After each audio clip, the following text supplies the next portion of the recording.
What if managing people and getting the right results wasn't so hard, wasn't so stressful, wasn't so frustrating and time-consuming? What if you could easily learn proven and practical skills that would allow you to get the best from your people and enable your business to run productively and profitably? Hi, I'm Sandra Wood and welcome to Great Managers.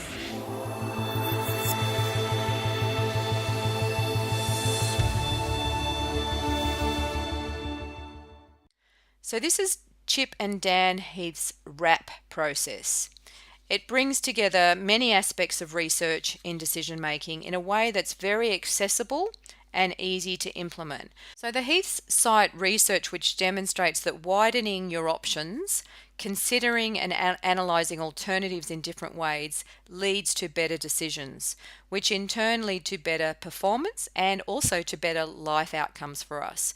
And often our options are more plentiful than we think. And when sometimes we're not considering any more than one or two options.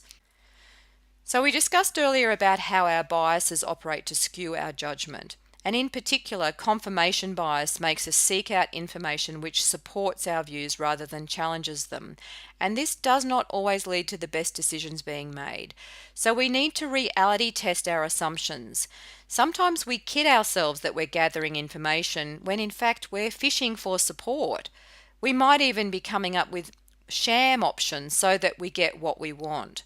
So when we're in the grip of a decision, not only do we have an inward view so that all of our biases are operating, we also have an emotional attachment. So this third step is to distance yourself from the decision before you finally make it. So here's a few suggestions.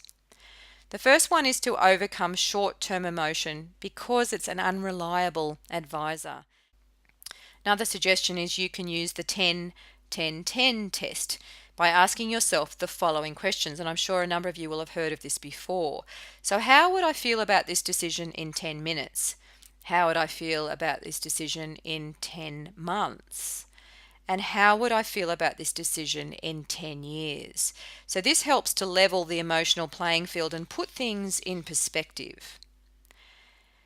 Our decisions are often altered by two subtle short-term emotions, one being familiarity, which is about comfort, and the other one which is about loss, which is discomfort. So be aware of our need to avoid loss. This is often called loss aversion.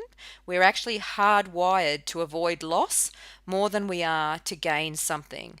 And most change initiatives in organisations don't pay enough attention to what is being lost. And this is where some of the resistance comes from with organisational change. So the fourth step in the RAP process is to prepare to be wrong. Now this is a bit counterintuitive, isn't it? But what the Heaths mean by this is to do some contingency planning and consider what a bad outcome might look like, and then have the flexibility and courage to adjust your decision if needed. So there we have it. We have our RAP process and it looks pretty simple. And what we like about it is the science behind it. Each step helps us to overcome those biases that get in the way of making good decisions. So widen your options, reality test your assumptions, attain distance before deciding so that you can overcome those short-term emotions, and prepare to be wrong. And by following this four-step process, you're likely to significantly improve your decision-making ability.